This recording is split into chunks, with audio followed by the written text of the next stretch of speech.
My name is Nicolas Cage. I'm an American filmmaker. I've been making movies for 35 years. I just finished a production called Outcast.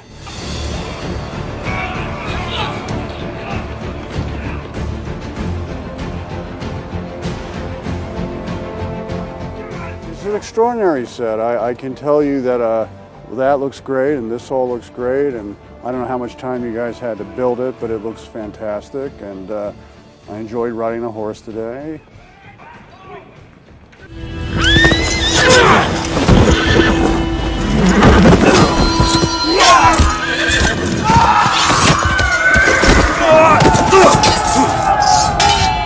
Well, I certainly feel good when I'm here. I mean, I don't know, I don't really think about myself in those terms, but I know that when I'm in China, that the folks that I meet are very enthusiastic. They genuinely like movies and the movies that I've participated in. They don't seem judgmental. They enjoy the whole eclectic filmography that I've had, which goes from independently spirited dramas to comedies to action adventure films to horror films. I've always tried to have a wide, universal approach to filmmaking and film acting. Well, I like stories that are multicultural. I like seeing people from different cultures coexisting in a harmonious way. To me, that's interesting, and that's just good energy. I learned that, believe it or not, when I saw Endless Summer. My father showed it to me on a little projector in our little house in Long Beach, California. And in the movie, these young boys from California in suits were carrying their surfboards all the way around the world. And they were teaching people in Africa how to surf. And I had this epiphany at like 10 years old. I said, Dad, that's what makes this an important movie. Because you see the interaction between these white guys and these African people, and they're learning how to surf, and they're enjoying themselves, and they're happy. When I do a movie like Outcast, and I have this relationship with Summer, who plays my wife in the movie May, and you see this kind of unusual, but at the same time, a deeply loving relationship, I think that's good. I think that's a good message. Go! Go, Mary, go!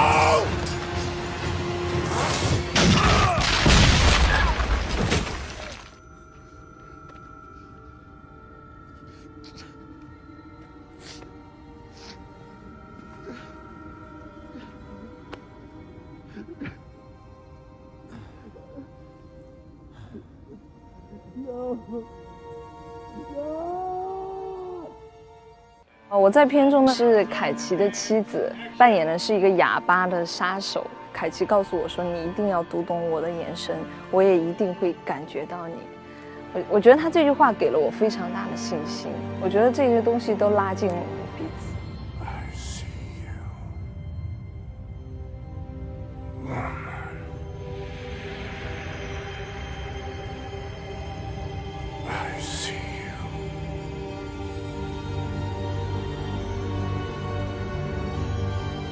Working with Nicolas Cage was nothing short of awesome. It's one of the highlights of my career getting to work with him.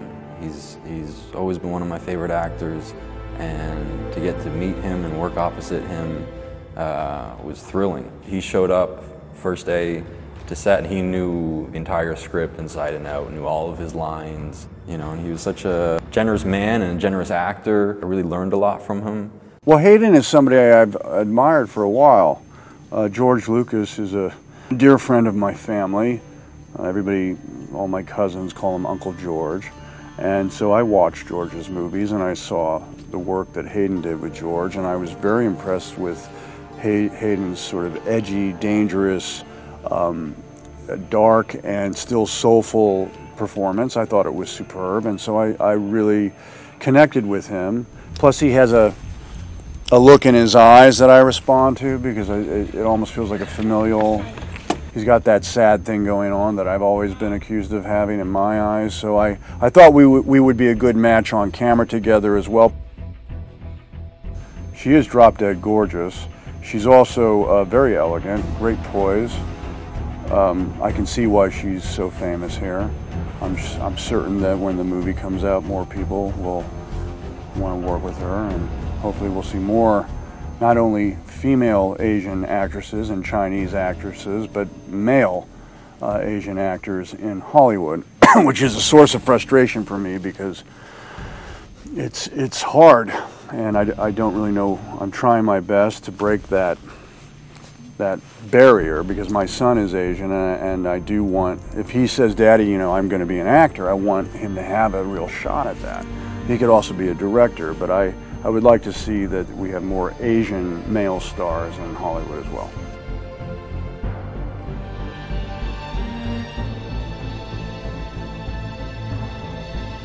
Nick is great.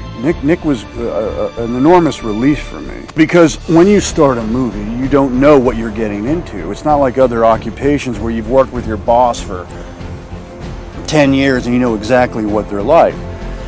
I didn't know what Nick was going to be like, and I'm you know, halfway around the world here, and it could have been a disaster if he was you know, not a nice guy, or he didn't allow me to have some freedom to do the things that I'm known for doing, which is to be inventive. And if I need some big snakes from Beijing, please bring them in, because I want my character to use snakes as his jewelry or as his pets, and he let me do it, you know, which is an important thing for me.